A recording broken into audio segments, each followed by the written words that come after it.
রোজ রোজ একই ধরনের টিফিন নিয়ে যেতে যেতে ছেলে আর বললো আজকে আর রুটি পরোটা কিছু নিয়ে যাব না, অন্য ধরনের কিছু আমাকে টিফিন বানিয়ে দাও। তো সেই পথেই বেরিয়ে পড়লাম অন্য ধরনের কিছু টিফিন বানাবার জন্য।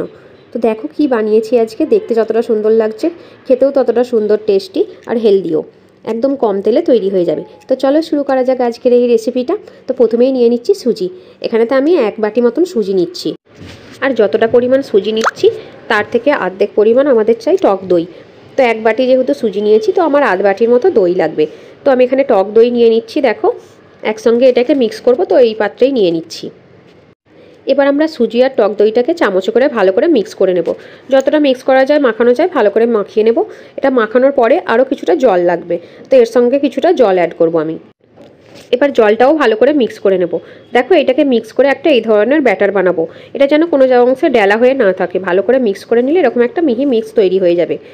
এটা দেখো ভালো করে মিক্স করা হয়ে গেছে আর ব্যাটারটা ঠিক এরকম তৈরি হবে। এবার এটা কিছুক্ষণ ঢাকা দিয়ে রেখে দিতে হবে স্ট্যান্ডিং টাইমের জন্য।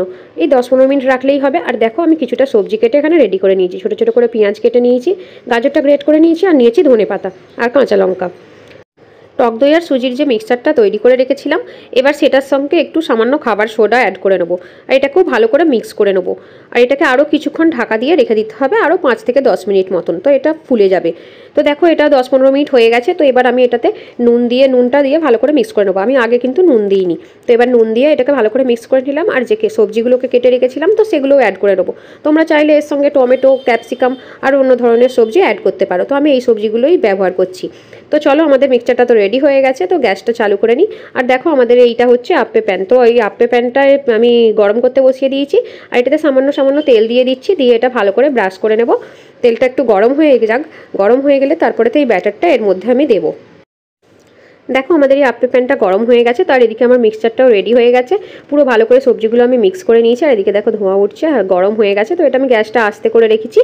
আর এটাতে এবার সব জায়গাগুলোতে আমি এই মিক্সচারটা দিয়ে দিচ্ছি। সব জায়গাগুলোতে মিক্সচারটা দেওয়া হয়ে গেছে। তো এবার এটাকে আমি 10 থেকে 15 মিনিটের জন্য ঢাকা দিয়ে রেখে দেবো।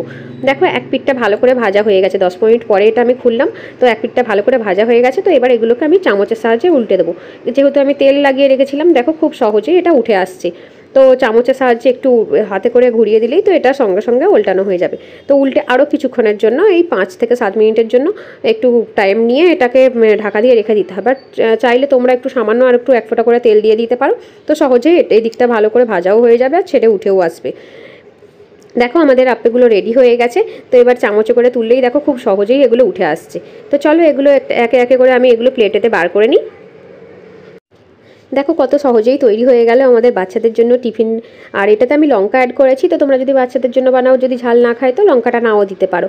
তো দেখো আমার তো টিফিন তৈরি হয়ে গেছে। তো এই রেসিপিটা তোমাদের কেমন লাগলো কমেন্টে অবশ্যই জানিও। আর যদি ভালো লাগে তো অবশ্যই লাইক, শেয়ার আর কমেন্ট করো। আর যদি আমার চ্যানেলে নতুন হয়ে থাকো তো আমার চ্যানেলটিকে অবশ্যই সাবস্ক্রাইব করে দিও। Thank you.